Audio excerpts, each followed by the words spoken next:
Filhotes da ditadura!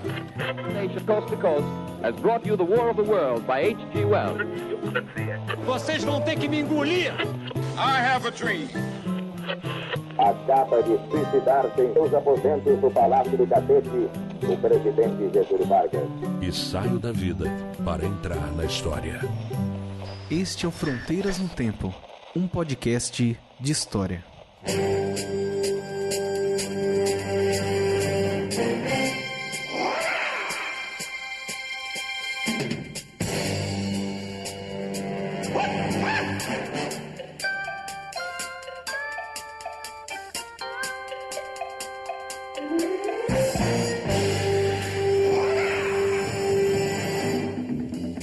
Olá, aqui quem fala é o CA. Oi, aqui quem fala é o Marcelo Beraba. E você está ouvindo o Fronteiras no Tempo, um podcast de história.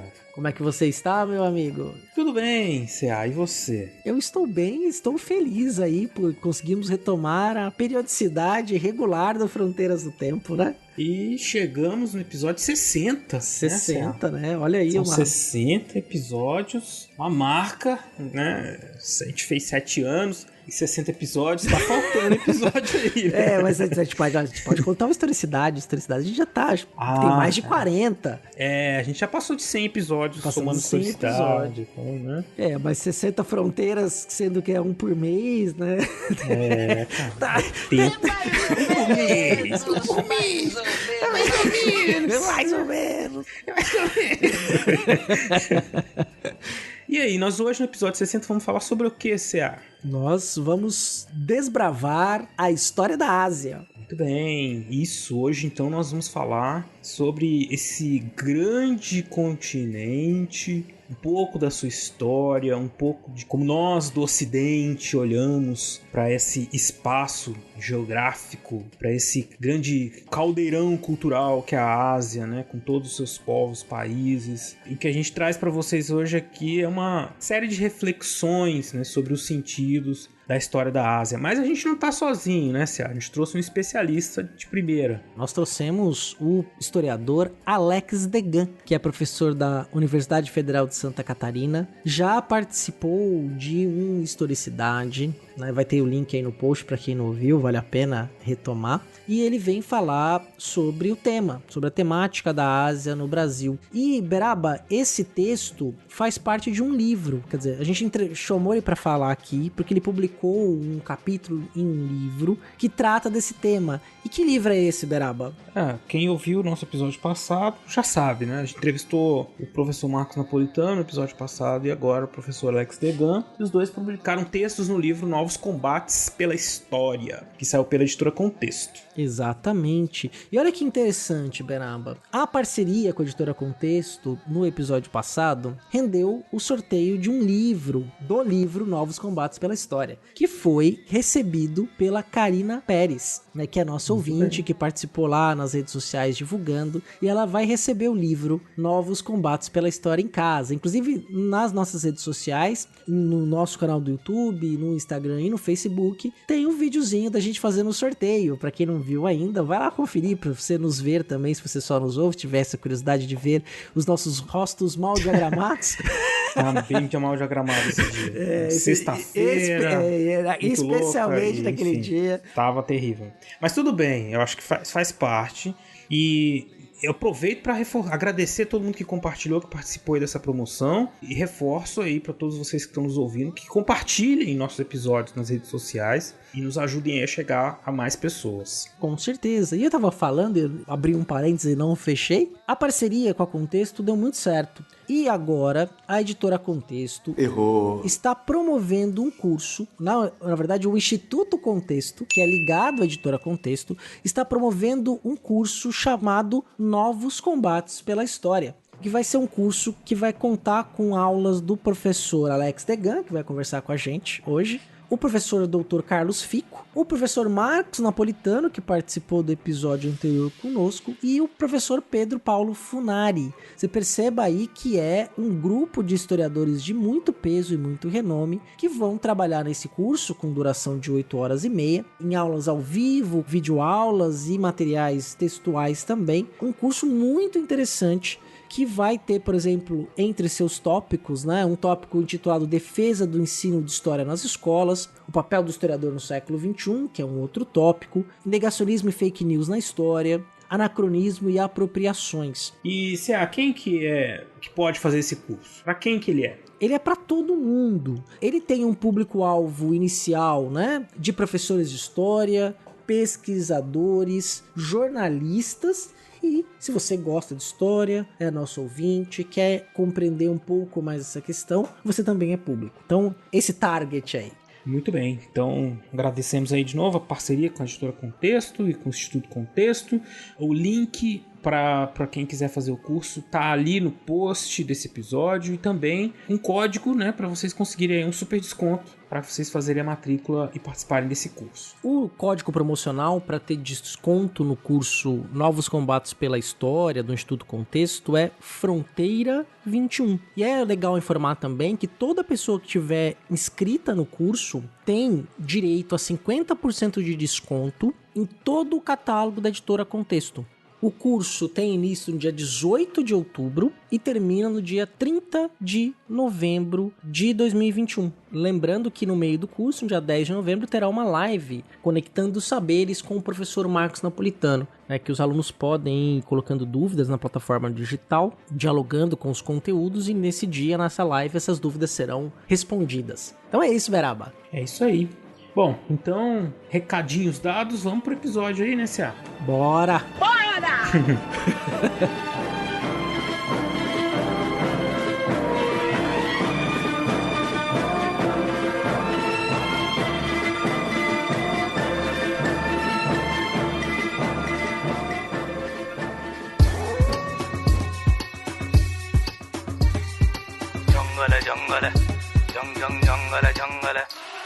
História da Ásia, o lugar do exótico, o lugar do diferente, o lugar do extremo. Muito provavelmente um lugar pouco conhecido por nós e que nós estamos tentando conhecê-lo. Para isso, nós convidamos o Alex Degan para bater um papo com a gente já falou dele na abertura, vamos deixar ele, já participou aqui também do Historicidade, ele se apresentar um pouco melhor para vocês. Bom, C.A., Marcelo, é um enorme prazer estar reunido aqui mais uma vez. Sou um ouvinte assíduo do Fronteiras. Então é muita felicidade que eu venho. Primeiro porque gosto de vocês, gosto do programa e mais ainda gosto do assunto. Então falar de história da Ásia é algo que tem mobilizado a minha carreira, as várias Ásias, nas suas várias temporalidades, espacialidades, nessa enorme diversidade. É um objeto muito interessante, divertido, instrutivo e, assim, proporcional ao tamanho do continente, assim, os desafios de se estudar a Ásia, mas também as vantagens. É algo... Eu tenho um assunto para minha vida toda.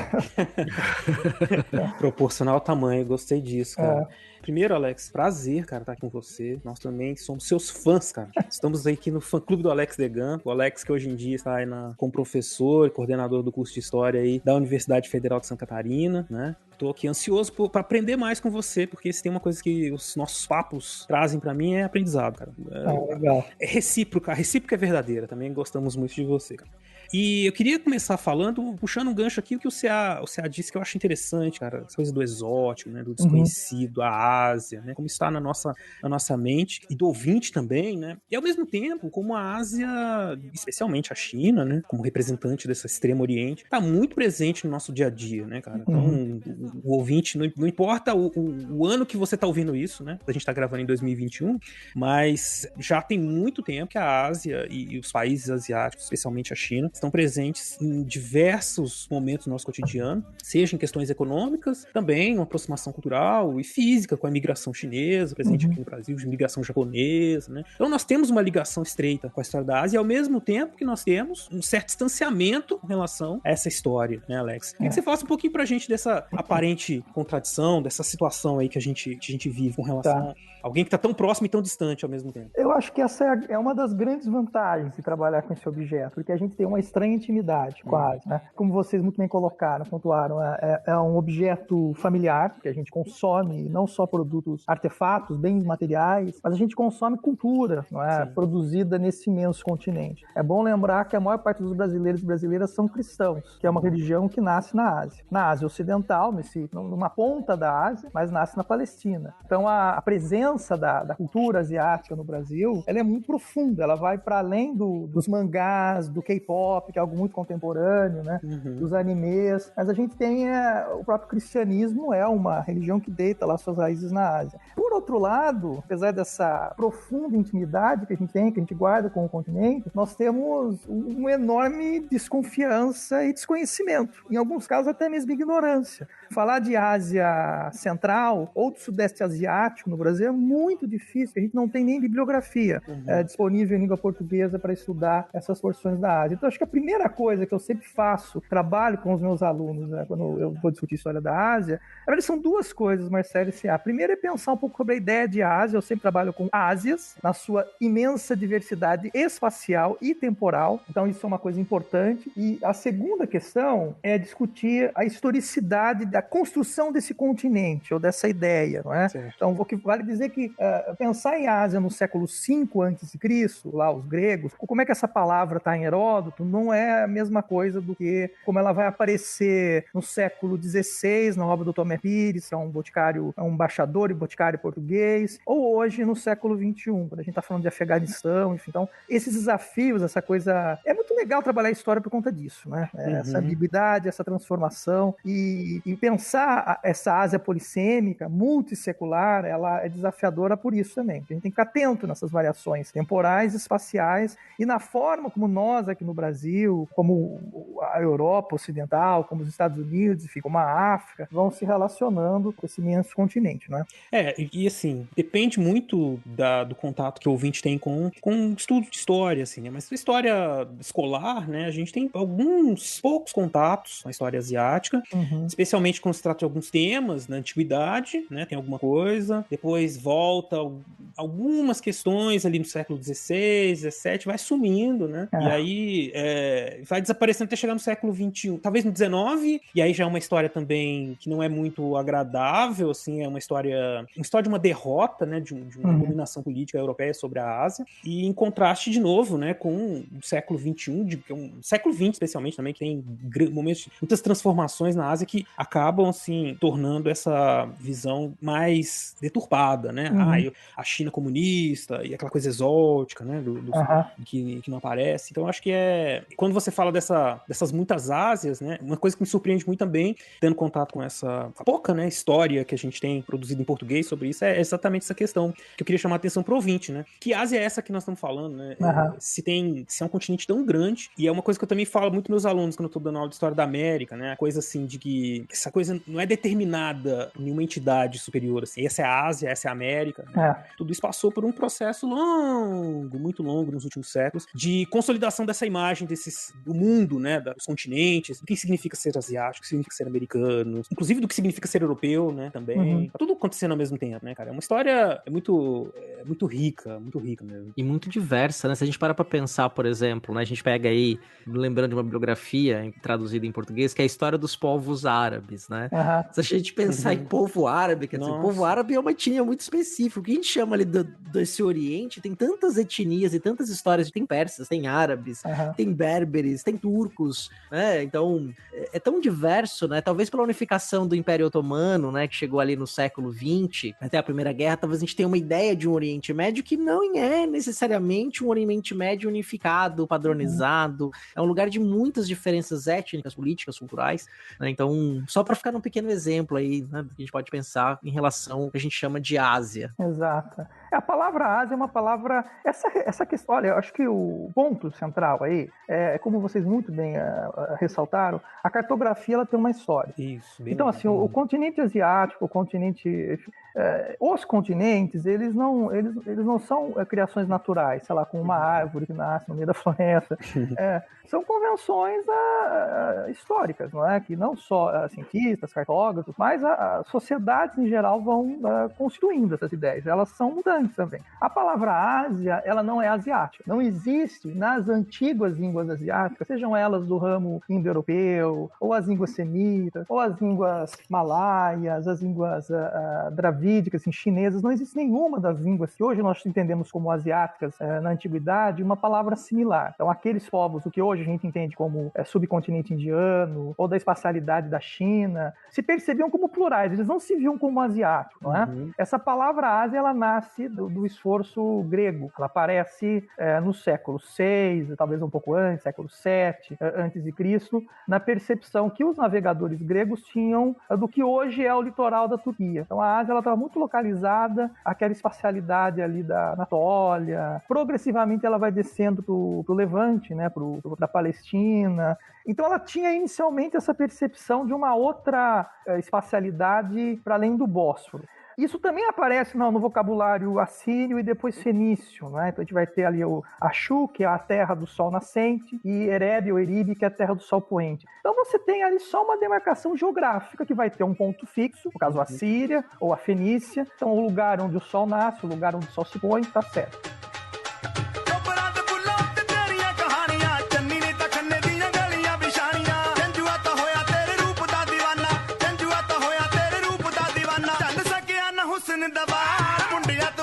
Os gregos, na sua grande experiência, inclusive de fundação identitária do que é ser grego, porque eles também são fragmentados politicamente, culturalmente, linguisticamente, enfim, que foram as guerras médicas, as guerras contra os persas, são os gregos que começam a imprimir nessa dicotomia entre uma Europa, um Mediterrâneo ocidental e um Mediterrâneo oriental, então já estou falando em Oriente e Ocidente, Ásia e Europa, são os gregos que começam a imprimir nessa dicotomia valores morais, não é? Então, para além de uma questão espacial, que ela é fluida também, porque essa Ásia ela vai se ampliando conforme os europeus vão se expandindo para o leste, a partir da experiência, a gente vê isso claramente em Heródoto, não é? O Heródoto ele precisa do persa para ele construir o que é o grego. Os gregos são vários. Então, quem são os gregos? Eles são os não persas. Quem são os persas? Os persas são povos servis, são povos orgulhosos, são povos ricos, são povos cheios de abundância, então, de fato, ali está a boa vida, mas são povos covardes, que eles são submetidos a um grande rei. A Grécia, então, seria a terra da liberdade, vocês percebem? Então, nesse jogo de espelho, olha só.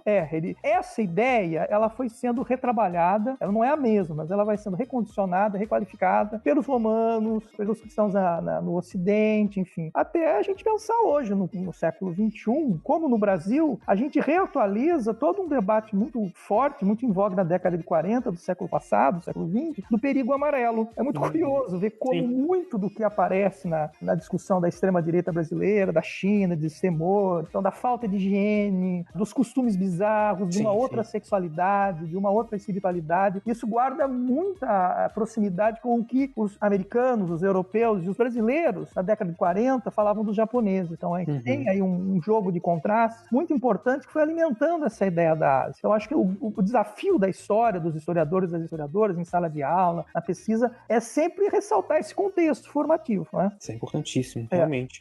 Desnaturalizar essas questões, né? Eu gosto muito de pensar que a gente às vezes esquece, né? A Terra é redonda, né? É uma coisa que a gente não pode esquecer, que tem muita gente que desconfia. Que capota em torno do Sol. Capota em torno do Sol, tá indo ali, né? E que esses povos, né? Eles não têm toda essa configuração geográfica, cultural, né? Essa ideia global que nós temos, assim, dos papéis de cada um, elas foram sendo colocadas, e aí as forças políticas com determinados contextos vão ditar, né, qual vai ser a visão que a gente vai ter daqueles povos, né? Tem uma série de questões que tem que ser levado em consideração. Então a gente precisa prestar bem atenção nisso, né? E observar também que esses povos, isso é interessante, de tudo que você falou, eu só fiquei pensando naquela coisa que é também quando eu penso na América, né? Quando eu tô falando do Estado da América, que essas pessoas, elas não se... Os americanos, ninguém se via como americano, né? Não existia, e não existe também essa coisa do asiático, eu sou asiático, né? Isso é uma coisa muito mais recente, essa ideia ideia de uma unidade asiática, né? Até entre os asiáticos não é uma coisa que surge assim do nada, né? Ela é um problema. É um problema. É um problema político, é um problema intelectual, até hoje. Então essa é uma discussão. Hoje a gente vê que a Ásia, ela tá, sobretudo uma parte da Ásia, depois a gente pode falar isso dessas várias Ásias, mas uma parte da Ásia, que é essa Ásia Oriental, então essa Ásia que pega lá do subcontinente indiano, ao extremo oriente, ao sudeste asiático, a Ásia do Pacífico também, essa Ásia, ela tá muito em evidência econômica. Não só pela expansão da China, mas pelas dinâmicas internas ali daquela região, e que vão lá desde a década de 70 relacionar não só plantas industriais inteiras, mas investimentos dos americanos, dos europeus ali. Então, assim, o PIB do mundo está muito concentrado hoje nessa porção do planeta. E o que os economistas colocam, acho que o historiador não faz exercício de filologia, mas é que essa é uma região que, de fato, ela vai, no século XXI, crescer na sua projeção econômica. E aí essa ideia da Ásia, se os asiáticos têm uma especificidade em termos culturais, ela se coloca como um problema político, intelectual, identitário para os próprios japoneses, chineses, indianos. Essa é uma questão que eles se colocam, inclusive, hoje, não é? E quais seriam esses termos, né? Seriam o que? Mais estudiosos, mais ordeiros, mais organizados? Ou eles estariam lá em oposição a um ocidente decadente? Então, vejam, essas questões, elas precisam ser sempre contextualizadas, mas no caso da Ásia, desde o final do século XIX até o começo agora do século XXI, essa é uma grande preocupação para um número enorme de intelectuais asiáticos que vão se posicionar diante dessa questão e vão dar imensas respostas. Ela nunca vai ser uma coisa ou outra. Então, desde os intelectuais que vão refutar essa ideia de um pensamento asiático, isso é uma bobagem, o que existe são, sei lá, os persas, o que existe são os japoneses, dentro do Japão, a sua imensa diversidade. Tem muito, ou não, ou intelectuais que vão pensar assim em termos de, assim como a gente pensa no pensamento ocidental, não, então você tem lá um pensamento asiático, esse é um problema importante, e que também tem a sua historicidade, ele está em transformação hoje. A gente não comentou aqui, mas o Alex escreveu um capítulo do livro lá, né, Novos Combates pela História, né, excelente. Comentamos na abertura, Beraba, comentamos na abertura. É verdade, comentamos na abertura. É que já faz tempo, eu esqueci, mas tudo bem.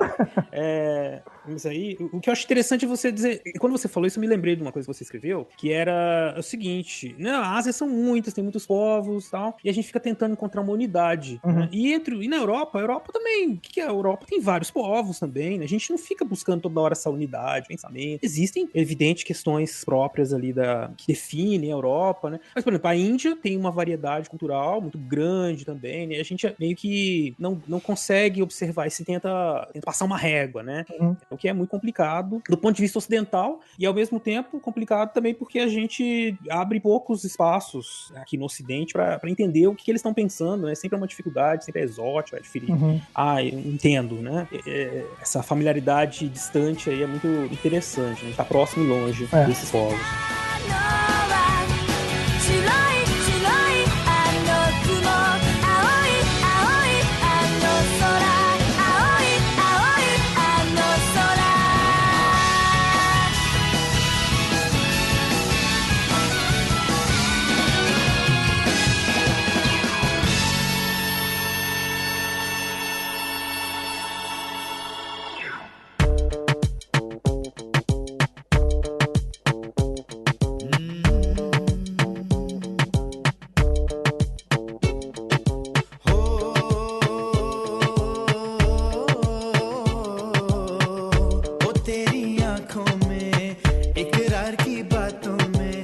Interessante que esse discurso de projeção do futuro que o Alex estava falando, conforme você foi falando dos economistas, veio o roteiro do Tigre Branco inteiro na minha cabeça, assim, que é um diretor, ele é estadunidense, mas ele tem um nome, sobrenome indiano, ele é filho de indianos, produz um filme nos Estados Unidos sobre uma Índia e com um discurso que é agora a vez dos pardos e dos amarelos, né? Chegamos a... E eu estou aqui, eu não vou dar spoiler do filme, mas tem um discurso de ascensão econômica, né? De uma sociedade tradicional que está em transformação, com críticas ali.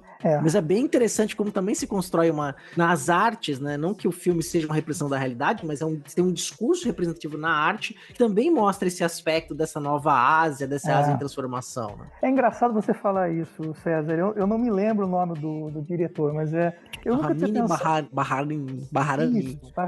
Isso. Eu nunca tinha pensado, eu nunca tinha lido o filme como essa metáfora. E é muito interessante interessante isso. Isso está na mão de um diretor indo-estadunidense, né? Primeiro, assim, você tem colônias, a diáspora indiana ela é gigantesca. Então, eles estão espalhados pelos Estados Unidos, pelo Canadá, pela Inglaterra, pelo Caribe, pela África do Sul. O continente europeu todo mesmo, você encontra na República Tcheca, na França, em vários lugares você encontra comunidades indianas. E nessa experiência diaspórica, ela é muito importante porque ela foi um indutor da construção de uma percepção desses vários indianos que falam centenas de dialetos e dezenas de línguas com uma coisa só. Essa experiência diaspórica foi muito importante, por exemplo, para Mahatma Gandhi. Na África do Sul, advogando ali, ele começa a se ver como um indiano e não como um indiano do Gujarat, enfim, de uma região específica da Índia. Então esse diretor, eu acho que ele dialoga muito isso, com essa percepção das diásporas também, mas também ele dialoga com a reflexão intelectual propriamente indiana, que desde a década de 80,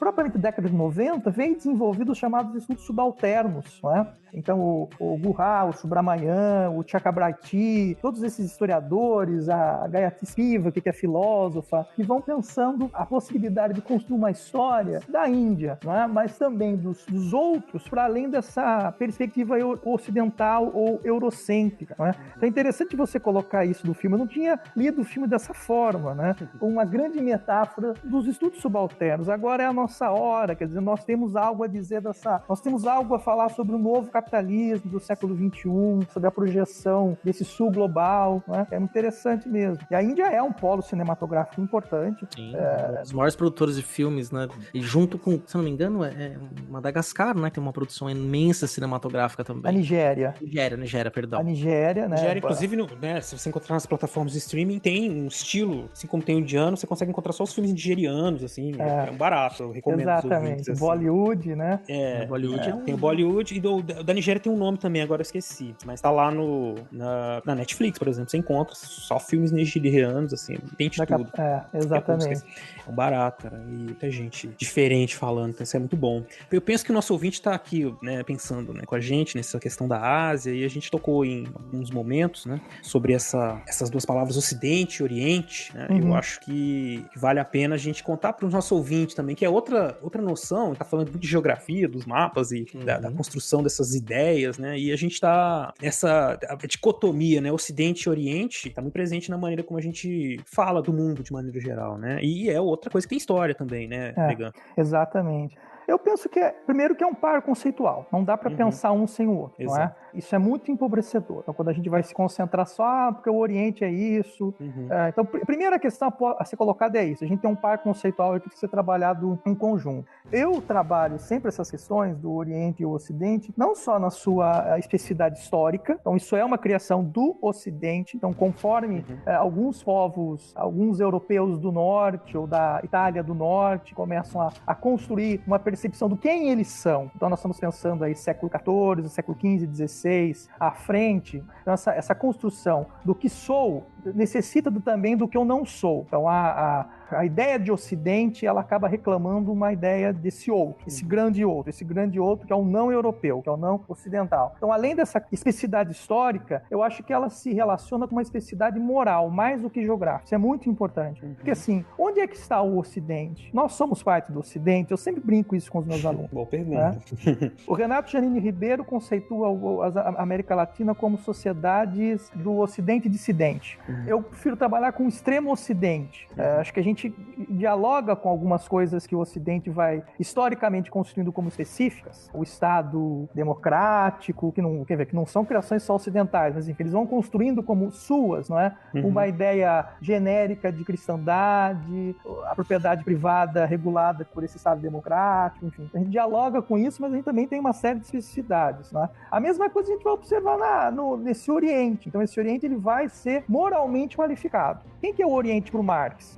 O Oriente para o Marx é a terra da estagnação econômica. Ela é uma terra importante, ela é onde nasce a história, então ele é tributário do pensamento de Hegel, né? Ali começa, entre aspas, a civilização, então pensando uma história humana como um todo, mas ela está estacionada na história, é o reino do despotismo oriental, onde a gente não tem liberdade, a gente tem súditos e soberanos, é uma terra onde o Estado ele oprime as forças econômicas, e para o Marx é um autor muito interessante, que ele vive essa transformação capitalista no coração do mundo capitalista, que é Londres, do século XIX, ele está, como representante de um jornal americano, estadunidense, ele está acompanhando em loco os debates no parlamento inglês sobre a colonização britânica. Ele assiste às várias revoltas, a gente conhece como revolta dos cipaios, não é? E ele escreve sobre isso. Então ele está muito impressionado com aquilo, ele observa e ele registra isso de forma muito sensível o peso opressor da ação inglesa imperialista, então ele é muito crítico a isso, mas, olha que interessante, o Marx ele não deixa de reconhecer que essa ação ela vai ser importante para retirar a Ásia de uma estagnação, tá? Estagnação econômica e tal. Então a Ásia é aquela terra perdida, aquela terra parada, um pouco como a gente vê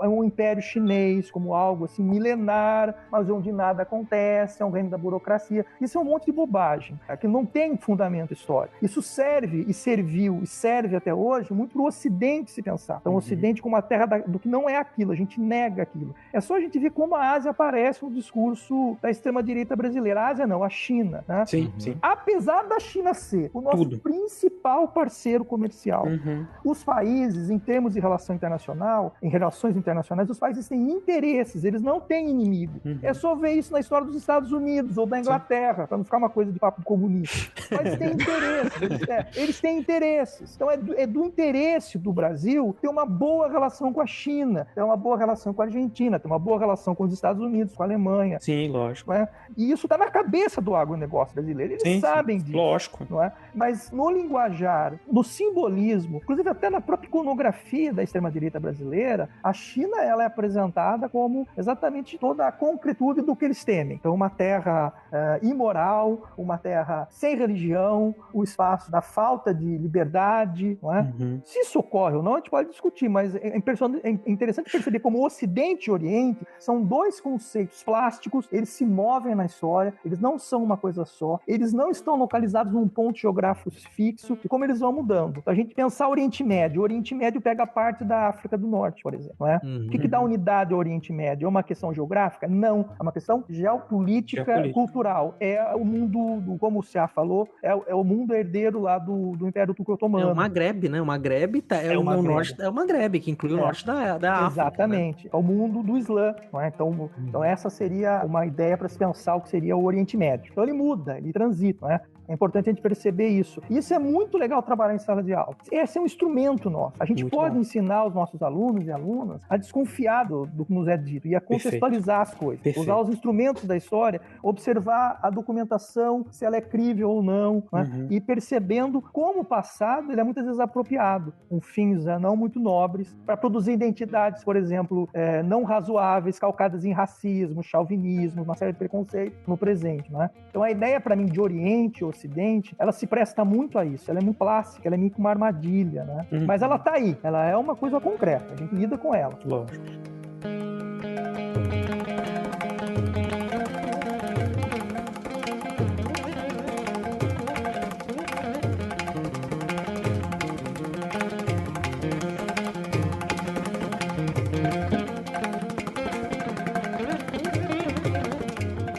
É muito interessante porque é isso, né? Tem uma história por trás desses conceitos, né? Que eu achei legal que você disse isso, porque é uma coisa que eu concordo muitíssimo, né? Não é novidade, né? A gente fez aqui várias declarações de amor no começo, então é lógico que eu concordo com o Alex, né? Essa questão ajuda a gente a entender a própria fazer-se da história, como se constrói esses discursos, essa ideia, né? Essas ideias sobre o passado. Então é um laboratório, uma coisa interessante, olhar para a Ásia, olhar para a África, ver o que estão dizendo, o que está se construindo a respeito das ideias que a gente tem sobre esses povos, né? Das relações que a gente tem com eles, né? Por exemplo, se a gente pegar ali no século XVI, durante o século XVI, os portugueses chegando na Ásia, né? Tentando colonizar, tentando fincar a bandeira do império ali, né? Levar a civilização. E é um fracasso total, né? Assim, não total, mas é uma relação muito diferente que se conseguiu com a América, né? Então, aquela coisa assim, não conseguiram sucesso na Ásia, um sucesso que eles queriam, de entrar e dominar aquela região, e aí vira uma região de gente ruim. Isso lá no século XVI, não, aquilo lá é inacessível, eles não são atrasados. Toda essa visão que você falou, eu consegui identificar lendo algumas coisas assim, dos europeus falando do Japão, falando da China, no século XVI, século XVII, que pra eles isso acontece. inacessível, né? É inacessível, é o que eles negam, mas é também o que eles desejam do fundo do coração. Desejam muitíssimo, exatamente. É só pensar que o Cristóvão Colombo estava querendo chegar na Ásia. Sim. O Vasco da Gama também. Também. O Magalhães chegou. Isso é interessante a gente fazer essa reflexão, que a gente está gravando esse programa em 2021, né? O Magalhães começa o périplo dele em volta ao mundo em 519, né? Em 2019, a gente tem a Covid. Então, assim, esse esforço é metafórico, até pensar, é bonito, né? A gente pensar como esse mundo que se faz não é? Com a modernidade, que é uma criação, ela não é exclusivamente europeia, a modernidade, o bojo da modernidade, ela se dá nessa relação entre a África, a Ásia, Europa e América. Começa ali no comecinho do século XVI, a gente vê também esse mundo muito integrado no começo do século XXI, com proporções assim pandêmicas terríveis, não é? Dessa enorme integração, esse desarranjo ecológico, não é? É muito interessante perceber esse mundo aí que nasce no século XVI e, de certa forma, como diz Todorov, né? Todos nós somos herdeiros diretos do Colombo, né? Somos filhos desse mundo aí que começa no comecinho, final do século XV, começo do século XVI. E então eles tinham um temor, um ódio, mas também um desejo profundo pelas especiarias das moluscas. Os portugueses, em 1511, conquistam o Estreito de Malaca, que é fundamental, de onde todo o comércio do subcontinente indiano sobe para o Mar do Sul da China. Aquela região é um enorme, um colossal, um gigantesco Mediterrâneo. Assim, é um lugar onde várias culturas estão milenarmente integradas, aí trocando especiarias, trocando cultura, e como lá o Brodel nos ensinou, junto com os produtos viajam as ideias, não é? Então, os europeus chegam nesse espaço, no século XVI, numa posição muito subalterna. É só ver um pouco como a diplomacia chinesa vai tratar os portugueses. Sim. Quem são vocês? Exatamente. Simplesmente não vão recebê-los e vão entendê-los como um problema. Não é? Acontece que a Europa, do século XVI até o século XIX, ela vai assumindo, sobretudo nessa região do Mar do Sul da China, Sudeste Asiático e a relação também com o subcontinente indiano, uma posição de intermediários. Eles vão trabalhando uma espécie de... fazendo os grandes carretos, vamos colocar assim numa metáfora, né? E eles também, por conta da América, olha como essa história é interessante. Tá tudo ligado. Tá tudo ligado. Por conta da América, eles vão ter a oferecer a esses povos um tipo de mercadoria que eles adoravam, que eles queriam. São as pratas do Potosí e o ouro do México. É a única coisa que eles queriam. Então, esse tipo de relacionamento muito longo, então, do século XVI, funcionando aí como uma espécie de intermediário, depois oferecendo um produto que, sobretudo, a China demanda, não é? A prata da China vem de pouquíssimas regiões ali da Ásia Central ou do Japão. Eles demandam prata, começam a oferecer coisas que eles têm interesse. Nesse longo processo de 16 a 19, a gente tem um processo longo de roedura desses lugares políticos, onde os europeus vão se construindo como autoridades, aproveitando, inclusive, das fissuras internas dessas Ásias plurais. Isso é muito interessante a gente perceber, dar conta disso, né? Mais ou menos como eles fizeram na América também, né? Se aproveitando de disputas, a partir do 1517, 18, 19, né, que os espanhóis especificamente começam a descobrir civilizações muito parecidas, assim, em termos de desenvolvimento, enfim, muito parecidos com a Europa, né? Eles encontram com as cidades astecas, também o estado, a civilização dos Incas. Queixo, né? E tem entrada lá, né? Eles conseguem, tem uma série de fatores que explicam, né, como eles conseguem entrar, mas é interessante que eu tenho falado para meus alunos, que às vezes também a gente tira, assim, o eurocentrismo para dar um protagonismo para os outros, né? Mas não é só uma questão de tirar um do centro e colocar outro, né? É entender como isso tudo tá ligado, né? Então todo mundo agindo de acordo com os interesses dos nativos americanos, os asiáticos, né? Todos conseguem calcular estratégias, né, para fazer esses contatos, né? E para constituir aí depois, no caso americano, com a Europa, né, e a Ásia como esse não lugar, né, se constitui essa ideia de Ocidente também, porque para cá a América vira o espaço para os europeus para sua missão evangelizadora, né, um novo mundo mesmo, assim, coisa que vai se construindo também ao longo do século XVI, né, assim, um espaço para começar de novo, fazer uma coisa diferente, né? E aí eles vão encontrando esse espaço aqui que eles não têm na Ásia, mas sempre de olho na Ásia, né? A obsessão pela Ásia é muito interessante. Assim. Muitos piratas agiram também naquele mar, né? Os europeus, em determinado momento, eles eram corsários piratas, eles estavam ali saqueando, eles não estavam construindo muita coisa, né? Exatamente, tem esse lado também, né? Não, eu estava dizendo das embaixadas portuguesas, né? A primeira embaixada portuguesa que chega na China, ela é de 1520, eu não lembro a data específica, mas é desse português chamado Tomé Pires. Pires. Esse Tomé Pires, ele chega na Ásia por volta de 1511, 1512. É quando os portugueses tomam Malaca. E, assim, como o César falou, eles barbarizam ali, porque Malaca era um porto importante, né? Você tem ali a ilha de Sumatra, a Península Malaya, enfim. Então, é uma região muito estratégica que liga o subcontinente indiano ao Mar do Sul da China. Então, quando os portugueses chegam lá, eles barbarizam, tomam aquela região.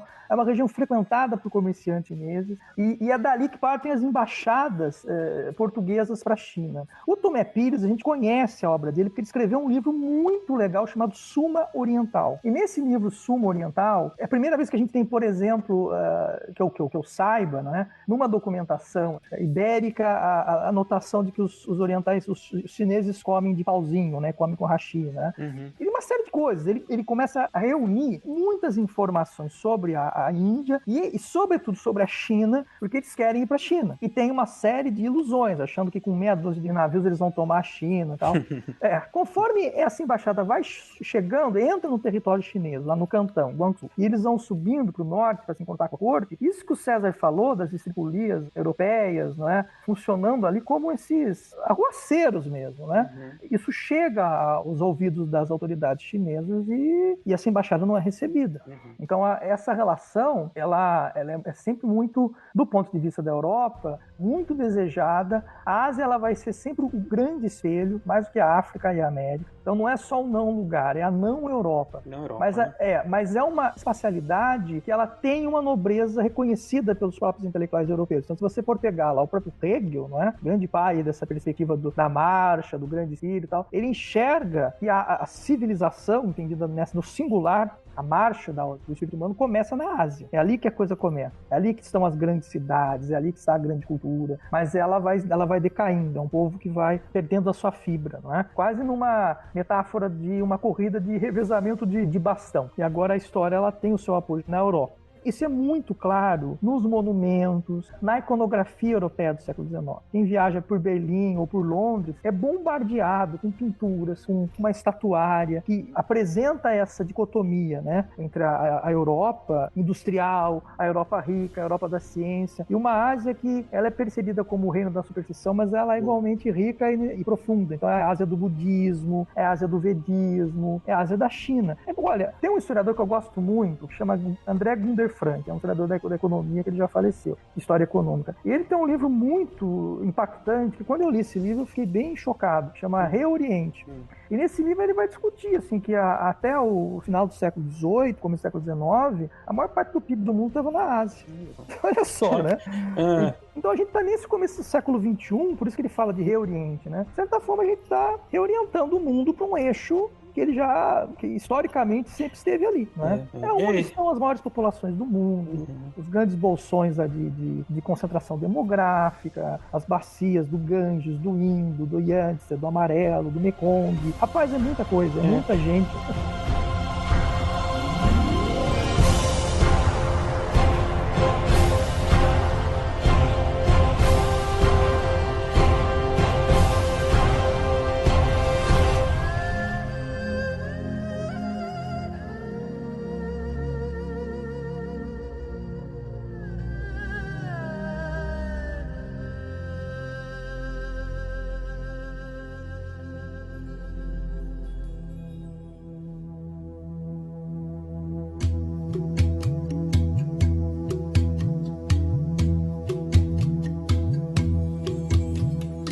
Não, é isso que você falou, faz a gente ter ressignificar, né, essa ideia assim, de uma hegemonia europeia, né, que é muito presente na história, porque quando começamos a observar, então, o que está nas entrelinhas assim, dessa relação, especialmente relações econômicas da Europa, dos europeus, né, com os asiáticos, né, desde esse momento da formação de um sistema econômico mundial, né, há com certeza, uma participação muito grande da Ásia, não é uma hegemonia, um domínio puro, assim.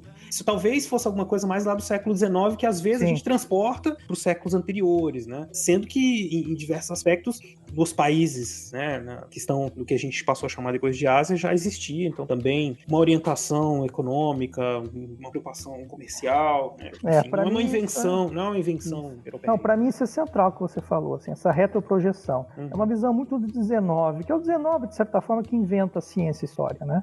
Então a história nasce no 19 com uma biografia da nação, dos Estados Nacionais Europeus. Então essa perspectiva que vai organizar as histórias pretéritas, ela está muito baseada por isso. Então é assim que a gente vai olhar. Então, por exemplo, uma coisa que eu falo muito com os meus alunos, a gente já acostumou a pensar a história da Grécia Antiga como uma história periodizada em quadros políticos. A gente sabe, inclusive, o nome dos políticos, é Demóstenes, né? A gente sabe, né, o Péricles, a gente sabe o nome dos políticos gregos, atenienses especificamente. Ou a história de Roma, ela é periodizada em quadros políticos, monarquia, república, império. A gente não aprende a história da China ou a história do Egito com essa grandeza política, que é dinâmica. O que é o mundo da política? É o mundo da dinâmica, da construção do consenso, do argumento, né? Que é algo, então, muito sofisticado. A gente acostumou a ver a Índia, a China, o Egito, a África como um todo, como a terra da tribo, dos grupos étnicos, né? Como se a Europa não fosse só política, e como se não existisse política nessas outras regiões do mundo. Então, isso que você falou, Marcelo, é central, é importante. Eu, assim, estudando história, como eu fico impressionado como o século XIX ele é fundamental, né, para a forma como a gente tomou decisões no século XIX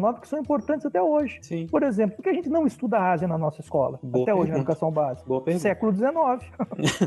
Como se fosse um lugar que não importasse, né? A gente lutou muito para trazer a África, né, como um objeto, no caso brasileiro, né? Vamos estudar a história da África e trazer, porque veio uma luta, né? Uma pressão muito grande, e eu tenho tomado contato com essa discussão e tenho visto a ligação, ela é entre todos esses espaços, né? É muito importante, a gente tem que ter essa perspectiva. Fugir um pouco dessa coisa do século XIX, dessa perspectiva nacional, né? Dessas fronteiras. Até porque isso não tem sido necessariamente algo que traz um avanço, digamos assim, pra gente em termos de humanidade, né? A gente não vai pra lugar nenhum, continua com essa coisa da nação, do país. Vão te acusar de globalismo, hein? Boa. Esse é um podcast globalista, hein? Olha lá. Não, mas eu tô brincando, é uma piada. Certo. Né? É lógico. Agora, eu preciso te corrigir, viu, Alex? Você falou do Péricles aí. Se você procurar no Google, Péricles é o cantor, tá? Ninguém pensa mais na Grécia Antiga. Conhece os políticos? Não, tem o Péricles Chamusca também, lembra dele? Que era um treinador de futebol. É o treinador Péricles Chamusca. Sim, mas acho que ninguém supera o Péricles cantor em termos assim de reconhecimento. É o cara. Tem uma coisa que é bem interessante, né? Que essa visão do século XIX, que vai ser construída em relação aos outros humanos, né? A gente tem que, o século XVIII começa a construir cientificamente ou filosoficamente um conceito de homem. Né? E aí tem uma coisa que é bem interessante, né? Que eles vão fazer classificações hierárquicas de homens. Isso é muito bom. E um dos primeiros a fazer isso é o Linneu, né? Que cria a taxonomia moderna das plantas, né? E tudo isso. Aí eu vou tomar a liberdade de ler como ele classifica o asiático, né? Porque ele classifica 5 tipos de homem, que é o homem selvagem, quadrúpede. Eu vou ler todos aqui pra você ter uma ideia, pra você ter uma noção de como é que é essa classificação. Isso parte da Europa. Um trechinho curto, né? Primeiro seria o homem selvagem, quadrúpede, mudo e peludo. Então esse é quase um ser ficcional, né? Um chasquate, uma coisa assim.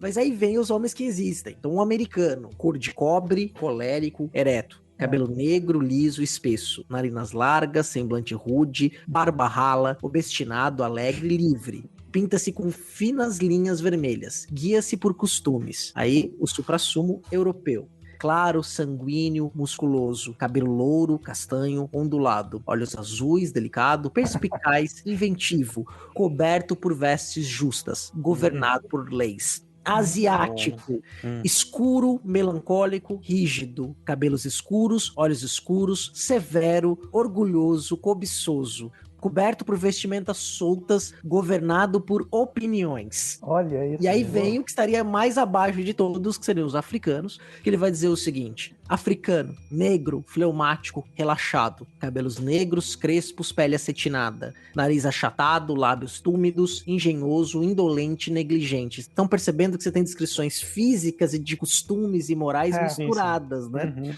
Unta-se com gordura, governado pelo capricho.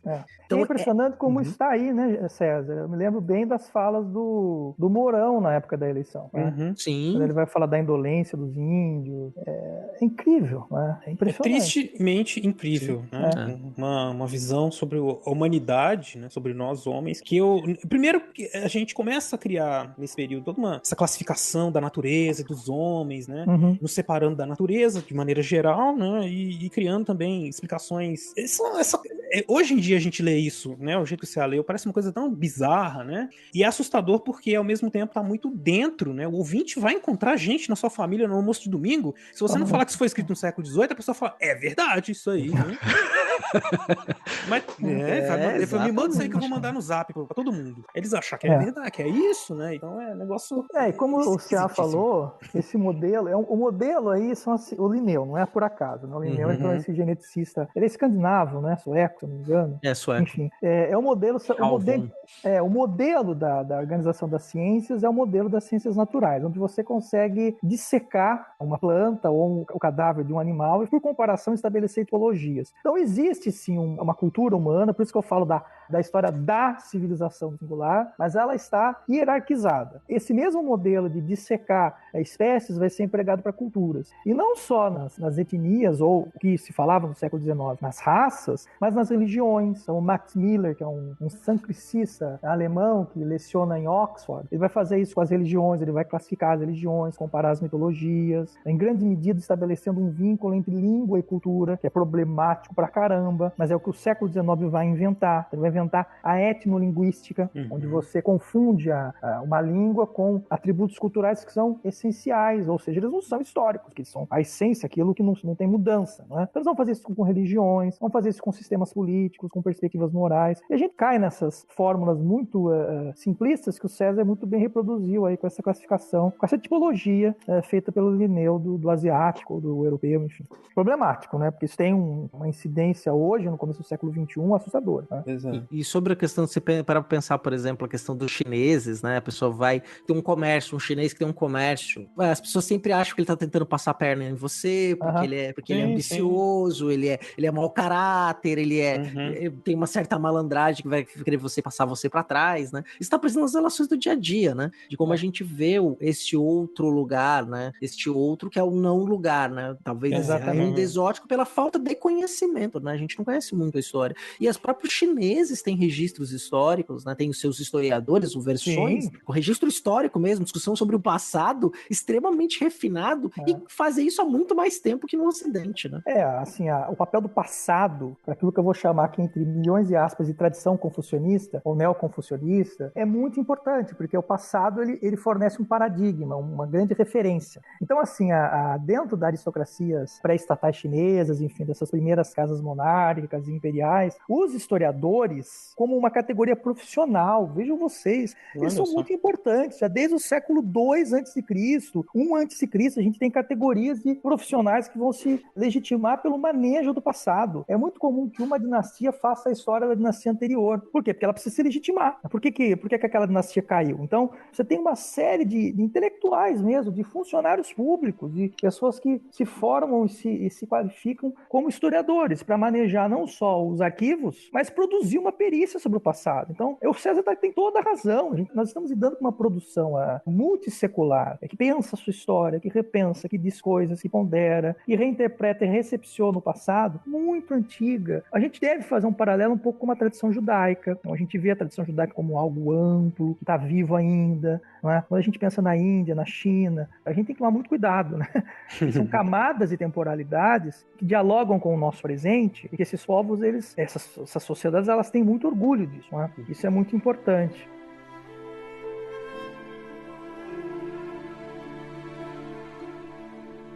Eu acho que é isso que você falou, Alex, né? Tem que tomar muito cuidado, né? Eu acho que é importante para ter essa postura de respeito, né? De reconhecimento de toda essa longuíssima história. E também me remete a uma coisa que você disse agora há pouco. A gente estava conversando também, né, da importância de trazer isso para um cotidiano estudantil, né? Pensando assim, a gente com professores, historiadores, né? Para as pessoas falarem mais, né? Dessa Ásia, inclusive para pensarem sobre si mesmas, né? Pra gente adotar outras perspectivas, assim, do que representa ser brasileiro, americano, ocidental e oriente, né? Mas a gente tem um longo caminho ainda, né, para chegar nesse momento de trazer, né, digamos, essa discussão para um ambiente escolar, né, para conversa, né? Assim, uma coisa que o César, antes de tratar disso, só uma coisa que o César falou que eu acho importante. Diga. Ele disse que a gente não, que a Ásia, né, a gente tem muito desconhecimento, de fato é verdade, né, nesse nosso discurso, mas ele tem um papel, isso é importante a gente dizer. A forma como a gente pensa a Ásia, ela é fundamental para a forma como o Ocidente se pensa. Eu acho que a chave é isso, né? A ideia, a identidade ocidental, ela está muito alimentada pelo que ela não é. E isso aí, Marcelo, se conecta com o que você falou. Os desafios são enormes, porque a maneira como a gente periodiza, como a gente organiza o nosso currículo, ela está centrada na realização do Ocidente. É uma possibilidade, dentre outras. Ela tem vantagens e ela tem desvantagens, né? De novo, como você disse, eu também trabalho sempre em sala de aula, eu tomo muito cuidado com os meus alunos para a gente não jogar fora a criança com a água do banho. Isso. A gente tem uma tradição curricular de pensar a história do Brasil atrelada à realização do Ocidente, né? Ela tem inúmeras desvantagens, prejuízos terríveis. É só a gente perceber o silenciamento das histórias indígenas, das histórias africanas, na constituição de uma história nacional, de uma história brasileira. Mas eu acho que a única possibilidade que eu enxergo de uma vantagem é que a gente tem uma narrativa minimamente racional que organiza as histórias. Então a gente tem lá a história da América se conecta com outras histórias a partir dessa realização da história do Ocidente. Que para mim é viciada, problemática, ok. Mas a gente vai substituir isso pelo quê? Isso é um problema, a gente tem que pensar muito bem. Eu não tenho uma resposta pronta sobre isso. Eu não gosto de ensinar história assim, eu não ensino história assim, então eu tento mostrar para os meus alunos problemas específicos das histórias asiáticas, trazer esses debates para eles, a gente ponderar, olha, eles estão pensando isso, essas questões estão ali, olhar a Índia do século XVI, da sua enorme complexidade, muito mais pulsante do que Portugal no século XVI, então pera lá, isso enriquece o nosso repertório. Então, de fato, isso é um problema que a gente vai ter que reconstituir, não só uma narrativa de como a história brasileira vai se relacionar com outras histórias, como também atuar na formação de historiadores, historiadoras e gente que vai investigar essas outras histórias. Agora, dito tudo isso, que é muito problemático, eu acho que a gente tem uma grande vantagem, que nós não somos esse Ocidente duro. Volto a dizer, a gente não é a França. Nós não somos a América do Norte. Nós somos a América Latina. Então nós temos aqui uma série de questões, a escravidão, a dimensão colonial, que nos colocam possibilidade de olhar essas histórias de uma forma, acho que, muito original. Né? Eu até acrescentaria um negócio a mais, Alex, na tua fala, inclusive, como estou dando aula de História da América agora, nós somos a América Afro-Latina. É isso. Que aí você incorpora um outro elemento também, que é extremamente importante para nós, para a gente se pensar quanto afro-latinos, né? Não somos só latinos, nós somos africanos também. A gente tem que se pensar dessa forma, né? Exato, adorei isso. Exatamente. Então nós, enquanto esta América Afro-Latina, a gente pode e deve dizer coisas importantes sobre a Ásia, que, por exemplo, um francês teria dificuldade em dizer. Por que ele teria dificuldade em dizer? Porque ele não só está centrado nessas toneladas de lixo tóxico que vão constituir o Ocidente como o grande motor da história, como eles também têm questões políticas muito sensíveis ali. Pense na ação da França no Oriente Médio, na Argélia, ou na Indochina, né? No Vietnã. É muito difícil falar sobre esse assunto, exatamente. Porque assim, eles têm vantagens que eles vão ter lá, a possibilidade de estudar todas essas línguas nas universidades francesas, os livros são publicados nessas línguas, então eu não estou desmerecendo, de fato, a gente inclusive precisa manejar essas línguas para estudar, mas você tem essas questões políticas, esse é o ponto, não é? Que você, o Said no orientalismo, ele chama muita atenção para essa questão. O próprio fato de você construir esses campos do saber, né, a sinologia, a indologia, o arabismo, o hebraísmo, no século XIX já é uma ação orientalista. Você está organizando culturas numa perspectiva muito monolítica, muito condensada, muito congelada, pouco dinâmica. É muito curioso, por exemplo, a gente perceber essas disciplinas, elas estão aonde até hoje nas universidades europeias? Nos colégios de estudos orientais. Elas não estão nos cursos de história. Isso é problemático, isso diz algo, né? Então eles têm que lidar com essas questões políticas que a gente necessariamente não precisa reproduzir. A gente pode olhar para a Ásia, para as várias Ásias, Ásias, para as várias Áfricas, com as nossas especificidades, de todos os problemas, das delícias e dos prejuízos, da mestiçagem, do racismo, do colonialismo. Então a gente pode transpor isso para pensar também essas histórias e acho que a gente enriquece o debate. Eu acho que essa é a nossa possibilidade, como o Ceará colocou muito bem, de produzir uma história a partir dessa condição de Afro-América, muito interessante, e responder essa questão. Já que não vai ser história eurocentrada, como é que ela vai ser? Vamos pensar isso na nossa condição aqui? Eu tô nessa vibe. Eu tô também, viu, Alex? Pra mim tem sido um motivador, inclusive, né? Eu tenho ensinado, né, e aprendido. Quando ensina, a gente aprende, né? História da América e, atualmente, história moderna, né? E isso tem colocado essas questões, né, do mundo e do lugar das Américas, da África, né? E, realmente, não sei se o ouvinte consegue captar, mas o tamanho do desafio, mas é um desafio que ao mesmo tempo é muito motivador, porque você começa a encontrar muitas ligações que antes você não tinha feito, né? E que estavam tão assim postas, solidificadas, né, na sua visão de mundo, né, que podem mudar e que eu acho que são fundamentais que mudem, inclusive para a própria sobrevivência do mundo. Eu tô falando um negócio muito sério. Precisa olhar para isso de um jeito diferente do que vem sendo olhado nos últimos 200 anos. Não, isso é fundamental, porque as nossas questões hoje, elas são planetárias. O aquecimento global, a pandemia, elas não são resolvidas mais no âmbito local, regional, nacional. Não adianta. A gente precisa produzir pessoas que tenham referências planetárias. A gente precisa de gente que pense o mundo. E não pense só. É evidente que é importante, não estou de forma alguma desmerecendo a história local e regional. Ela é fundamental. As coisas começam ali. A gente precisa ter a nossa visão do local. Lógico. Mas no nosso horizonte, a gente tem que pensar no tá para além da montanha, não é? E isso é essencial hoje, no começo do século XXI. Como é que a gente vai tratar desses problemas enviesado apenas por uma perspectiva nacionalista?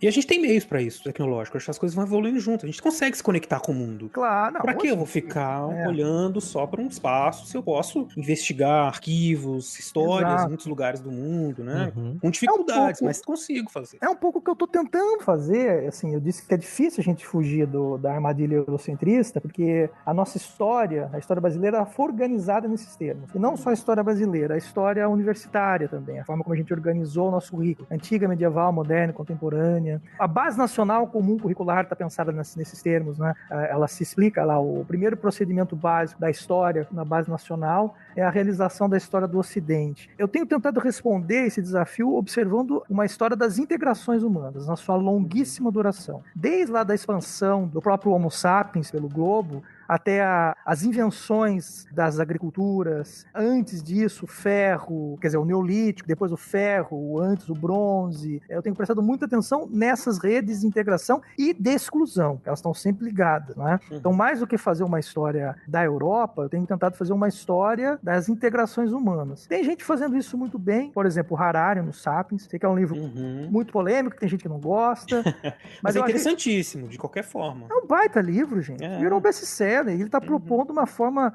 Eu acho que os nossos períodos, por exemplo, a gente poderia começar a pensar em uma periodização ecológica da história humana. Também concordo. Não é? Porque isso vai nos permitir, Marcelo e Ceará, pensar a história moderna de uma outra forma, pensar isso necessariamente essas disciplinas, história antiga, moderna e contemporânea, elas precisam se reorganizar nos seus objetivos curriculares de uma maneira muito mais ambiciosa. Não dá mais para a gente ficar só... Que é importante estudar reforma protestante, é fundamental. A gente tem aí no Brasil um número grande de evangélicos, né, neopentecostais, enfim, então esse é um tema importante. Mas o que eu quero dizer é que a gente tem que olhar também para o que está acontecendo na China, o que está acontecendo na América, o que está acontecendo na África. Não é? Exato. E tentando quebrar um pouco essa ideia, por exemplo, eu acho engraçado porque muita gente vai, quando nós vamos falar sobre essas temporalidades, a gente não consegue se desprender. Por exemplo, a gente fala de Idade Média na África, Idade Média na Ásia, né? Sendo que não cabe, né? Não tem lugar para explicar o mundo desse jeito, né? Quer dizer, porque não é a mesma coisa, né? É uma outra dinâmica. Você pensar o que os chineses estão fazendo com as suas embarcações, a bússola no século VII e tendo contato com o leste africano, quer dizer, é leste mesmo, o Oriente Africano, exato. O Oriente Africano, né? Que eles estão fazendo ali com o Oriente Africano, como eles estão se conectando e as trocas culturais. É uma dinâmica completamente diferente de uma Europa agrária, por exemplo. Não que seja melhor ou pior, mas é diferente. É diferente. interessante, César, é muito legal isso que você falou, né? Então, como é que a gente vai trabalhar a história do Império Português sem relacionar Moçambique, o Timor-Leste, Macau? Cara, assim, aquela é uma espacialidade muito importante para o Império Português, assim, e muito importante para o Brasil, não é? Como nós vamos nos constituir. Acho que quem trabalhou isso muito bem foi o Brzezinski, naquele livro História do Novo Mundo. Ele faz com a Carmen Bernard, né, que são 2 volumes. Ele trabalha isso muito bem, que ele vai fazer uma história da América integrada, para além de nações, tal, que ainda não existiam as nações americanas. Em vários momentos ele fala das Filipinas, ele está pensando lá, ele está pensando o Pacífico da América integrado ao Pacífico da Ásia. Isso é genial, a gente precisa fazer isso, não é? E eu acho que no Brasil a gente tem muitas vantagens para pensar esse tipo de história. É isso que eu quero dizer, né? De volta àquela questão lá dos limites políticos da França, né? Eles estão muito mais atolados nesse oceano aí do nacionalismo do que a gente. Ainda bem, né? Que a gente tem mais vantagem para pensar. Quero continuar assim. Inclusive, Alex, a sua fala, eu nunca tinha pensado nesse ponto, né? Você pega o livro do Alain Périphé lá, o Império Imóvel, a discussão que ele faz no final sobre o Observatório de Cloisonné, quando ele coloca o impacto que teve, né? Aquelas embaixadas inglesas e holandesas para a China no final do século XVIII, começo do século XIX, ele tá falando assim, olha, vocês estão acusando a gente de ter levado o subdesenvolvimento para os outros lugares, mas o subdesenvolvimento é regra humana, o desenvolvimento é um milagre, quer dizer, mesmo admitindo, por exemplo, todas as barbáries que foram feitas em relação à introdução do tráfico do ópio de forma sistemática dentro da cidade chinesa, isso tem reflexão na imprensa brasileira, você tinha gente reclamando dos ingleses, falando, talvez vocês querem, mas é de um jeito meio cretino, né? Vocês estão querendo interferir na nossa escravização aqui, vocês estão traficando ópio pra China, não sei o quê. Quer dizer, é cretino, entendeu? Então, tem só um reflexo aqui, né? É só a gente ver agora, na nossa imprensa, a forma como o Afeganistão está sendo trabalhado. Assim, é muito curioso isso, né? Desses 20 anos de ocupação americana lá. E o que eles produziram? Gente, o país está... Olha, não estou fazendo nenhuma lauda aqui aos talibãs, que eu não tenho nenhum tipo de simpatia. Mas assim, por que o Afeganistão produz tanto ópio? Tem alguma coisa a ver com a presença inglesa ali no século XIX, começo do século XX? Eu acho que tem, né? Então assim, não é uma espacialidade assim, não é uma terra de só malucos, sabe? Eles estão a reboque de uma série de vicissitudes históricas muito contemporâneas do 19 para cá, a gente precisa conhecer para não ficar falando groselha, né? Exato, assim. Então a gente tem agora, depois de 20 anos de ocupação naquela região, o que sobrou do país? É muito complicado, né? E nós não estamos falando de qualquer espacialidade, nós estamos falando do Afeganistão, que é uma região assim central para a história dessa Eurásia, o que o Peter Frankopan vai chamar do coração do mundo, a rota da seda, quer dizer, tudo passa por lá. É uma região central, de fato, para os relacionamentos da Europa mediterrânea, da Ásia Central, da China no subcontinente indiano, e eu fico muito preocupado com a maneira apressada que muitas vezes o Afeganistão, ou a China, ou a Índia são retratados, assim, nesses lugares comuns, fáceis, né? Sem essas especificidades históricas que nós temos que resgatar enquanto historiadores.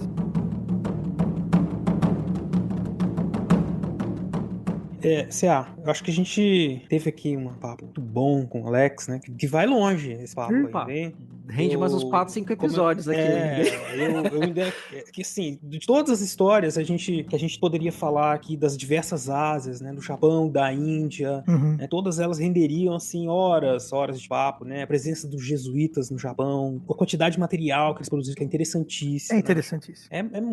Diz muito sobre essa construção, dessa ideia que nós temos, essas ideias. A questão das ideias mesmo, da tecnologia, essa ideia de ciência, né? Que a gente acha que é uma coisa assim ocidental e racional, europeia, né? E que a gente pode encontrar em diversos momentos, em várias Ásias, né?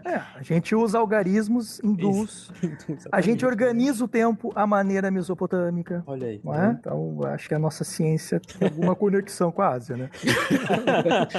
A gente pode até juntar em um episódio futuro historicidade com esse episódio, né? Que historicidade foi sobre a história das religiões, essa é a história da Grande Ásia, acho que também dá pra pensar as religiões asiáticas e sua temporalidade. Tem muita coisa, tem muita possibilidade. Porque isso, a gente sai, né, então, de uma história da Ásia para umas histórias das Ásias, né? E eu acho que isso fica pro ouvinte refletir aqui depois de chegar nesse momento do papo, né?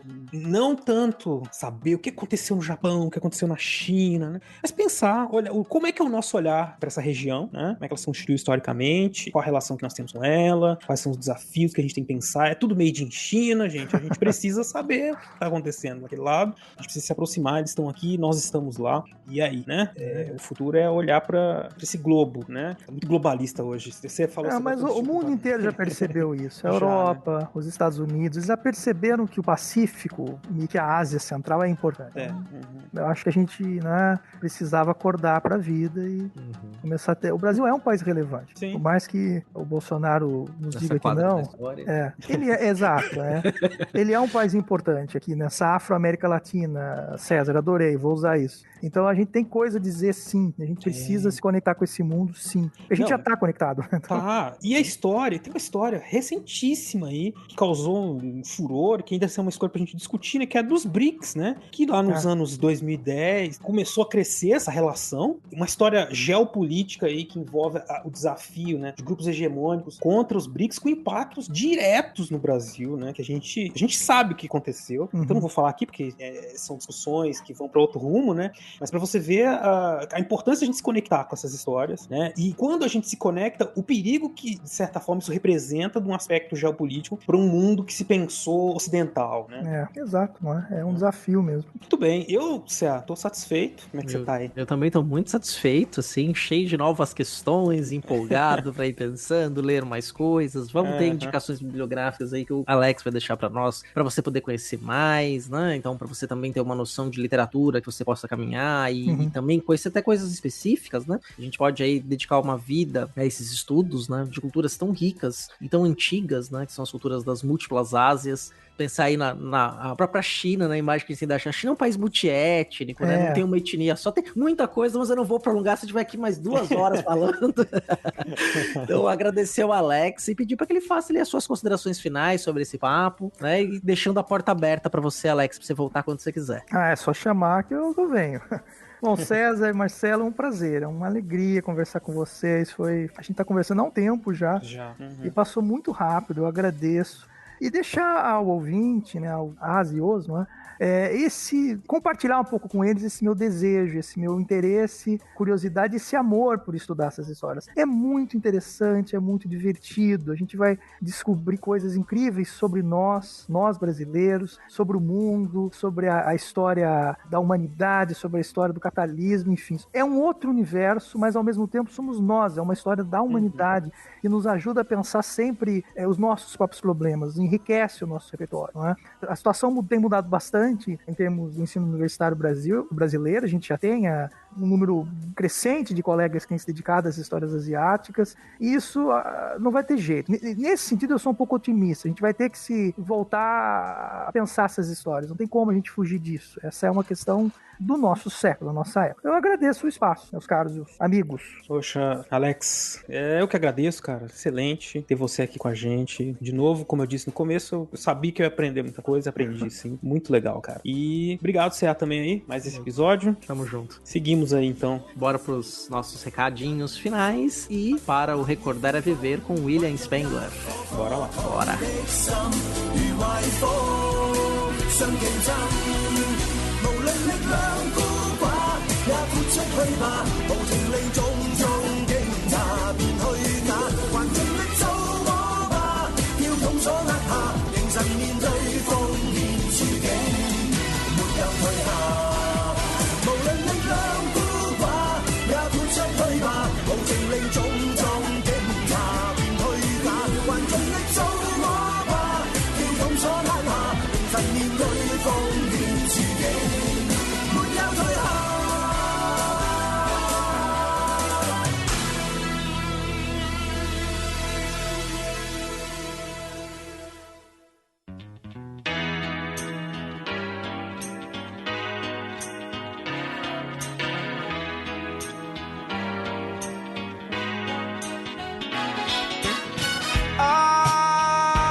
Chegamos à parte final do programa, aquela parte que nós damos os últimos recadinhos, agradecemos as pessoas que nos ajudam, né, Beraba? E também falamos como as pessoas podem nos ajudar e contribuir para que o podcast não pare de crescer.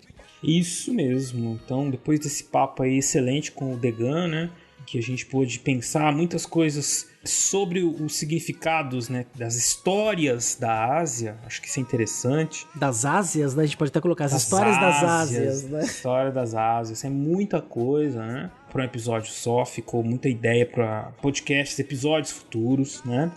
Então, mandem seus comentários, mandem suas perguntas, mandem, enfim, o que vocês quiserem aí de recadinhos pra gente poder ir pensando outros papos a respeito desta região do mundo, dessas culturas tão ricas que estão naquela região. E como faz para entrar em contato, Cé?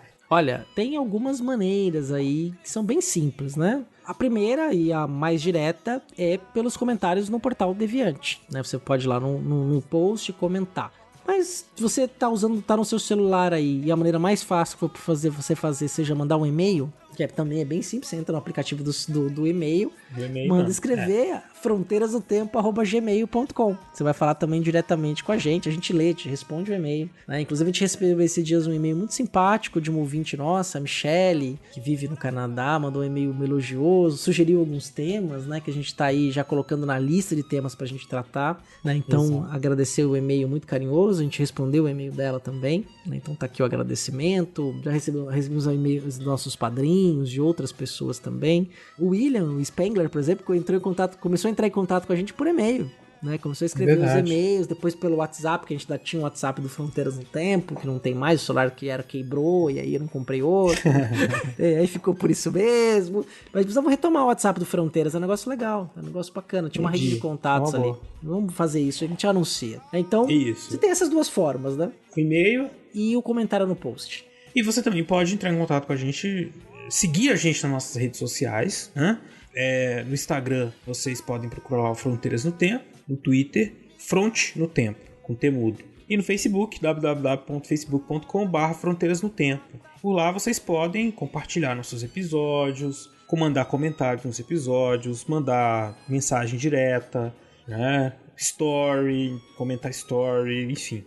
Interajam com as nossas redes sociais, que é muito bacana. E é eu diria que, junto com o e-mail, também é uma forma muito rápida de entrar em contato comigo, com o CA. Sim. Porque logo, instantaneamente, nós vemos as respostas. Então é um jeito bom de a gente bater um papo rapidinho. A gente tem usado bastante o Instagram também, né, Beraba? Acho que ultimamente que é a rede social que a gente mais usa aí pra conversar com os nossos ouvintes. Mas fique à vontade aí. Talvez em breve até no TikTok. Bota aí o Beraba fazendo dancinha. Um dia.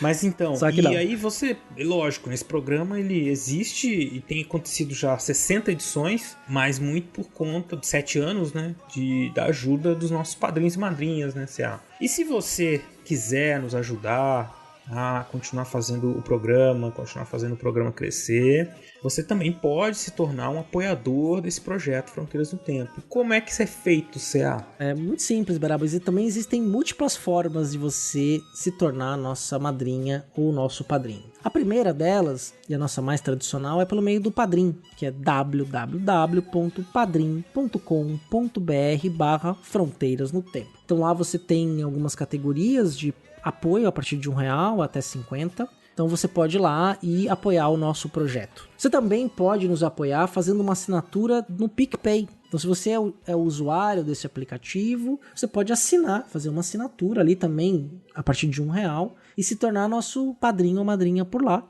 Ou também pode nos fazer um Pix. A chave é fronteirasnotempo@gmail.com. É o nosso e-mail. Então, Padrim, PicPay ou Pix. Então, são essas formas que você pode nos apoiar. E é isso aí. Aproveito então para agradecer de novo nossos padrinhos e madrinhas, um grupo maravilhoso aí que tem nos ajudado muito a fazer esse programa durante todos esses anos, né, Cé? Exatamente. E eu vou então, tradicionalmente, agradecer as nossas madrinhas e padrinhos nominalmente. Então vamos lá. Adilson Lourenço da Silva Filho, Alexandro de Souza Júnior, Aline Lima, André Trapani Pocinholo, Anderson Paz, André Luiz Santos, Andressa Marcelino Cardoso, Arthur Cornejo, Carlos Alberto de Souza Palmezani, Carolina Pereira Leon, Ceará, Charles Calisto Souza, Cláudia Bovo, Daniel Rei Coronato, Elisnei Menezes de Oliveira, Héctor Ritter, Felipe Souza Santana, Flávio Henrique Dias Saldanha, Yara Grise, João Carlos Ariede Filho, João Carlos dos Santos, Lucas Aquel, Luciano Beraba, Manuel Mácias, Mayra Sanches, Marcos Sorrilha, Paulo Henrique Dinúnzio, Rafael Machado Saldanha, Rafael Almeida, Renata Sanches, Rafael Bruno, Rodrigo Olaio, Rômulo Chagas, Suzana Garcia, Thomas Beltrani, Wagner de Andrade e Thiago, William Spengler e ao padrinho Anônimo. Muito bem, muito obrigado, viu, gente? Vocês moram no nosso coração. Sem dúvida, sem vocês esse projeto não estaria vivo até hoje, né? Porque os nossos editores são fundamentais nesse processo e o trabalho deles é um trabalho remunerado e tem que ser. É claro. Né? Então, exato. É importante, né, para nós termos aí garantir o servidor. Estamos no Portal Deviante, mas nós também temos o fronteirasnotempo.com e todos os nossos episódios até a entrada no Portal Deviante estão no nosso servidor, então, né, os novos também estão no nosso servidor. Então é importante aí que a gente mantenha essa estrutura. É isso, né? Então não se esqueça, se tiverem interesses, façam a sua inscrição no curso da Contexto, lá do Instituto Contexto, lembrando que tem desconto para você que é nosso ouvinte. Maravilha. Então é isso, Cia. Fechamos aqui, tocamos a bola pro nosso amigo William Spengler, já? Já, vamos lá, pro Recordar é Viver. E importante, hein? Dia 5 de outubro pode voltar que vai ter episódio novo no feed. É isso aí então, gente. Obrigado por ter estado com a gente até aqui. Fiquem aí com o William Spengler. Um abraço a todos e todas. Abraço. Tchau, tchau, Beraba. Tchau, Selma. Estando morto, inocente, não morreria. A minha realidade, a minha identidade, a responsabilidade de ser o meu próprio guia. E não existem mais verdades, cada um é uma infinidade. Por isso que cada ser nasce e morre todo dia. Orienta o brasileiro, honra o real verdadeiro. Sei que tudo é passageiro, busco a sabedoria que vai além do dinheiro. Sei que é preciso tê-lo, mas também busco o zelo nas coisas do dia a dia. Orienta o brasileiro, honra o real verdadeiro. Sei que tudo é passageiro, busco a sabedoria que vai além do dinheiro. Sei que é preciso tê-lo, mas também busco o zelo nas coisas do dia a dia.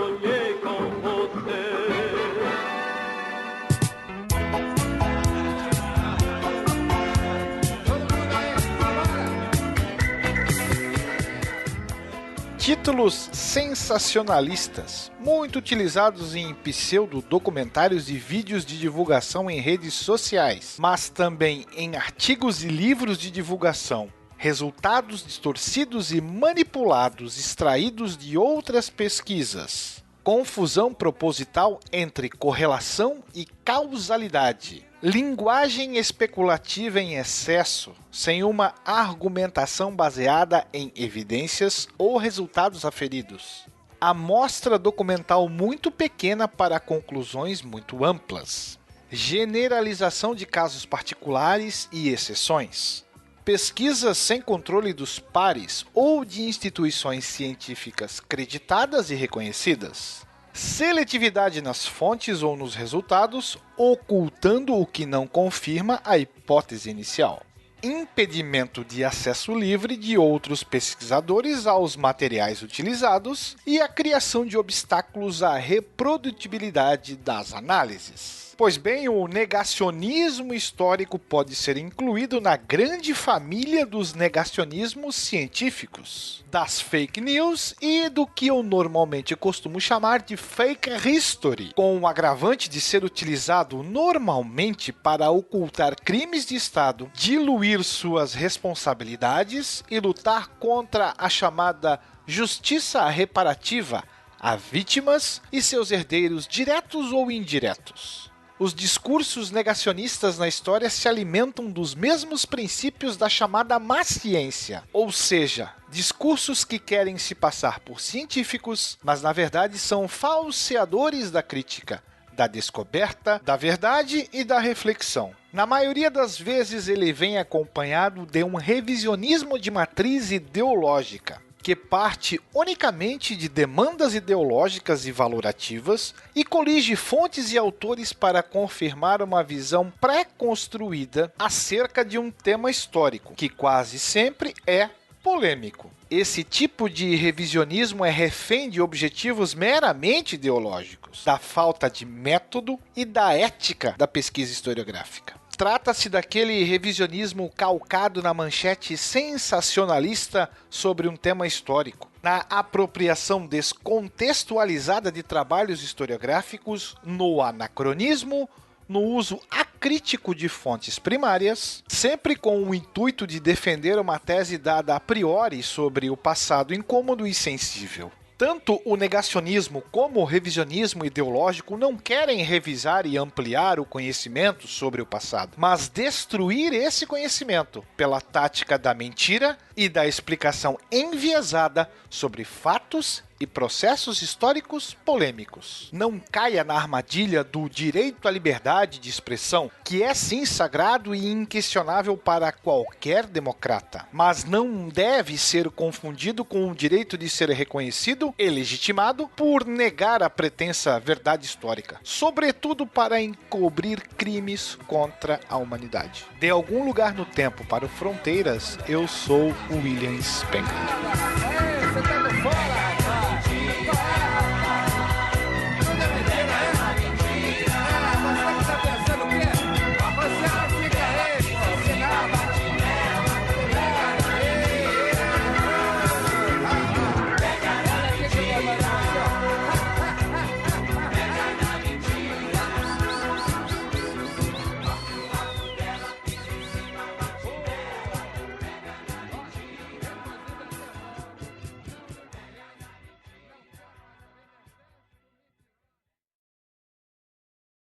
É um pouco o que eu tô tentando fazer, ainda é muito difícil. Ixi, oscilou, congelou. Congelou, Alex congelou. Não sei se ele tá ouvindo a gente. Congelou total, cara.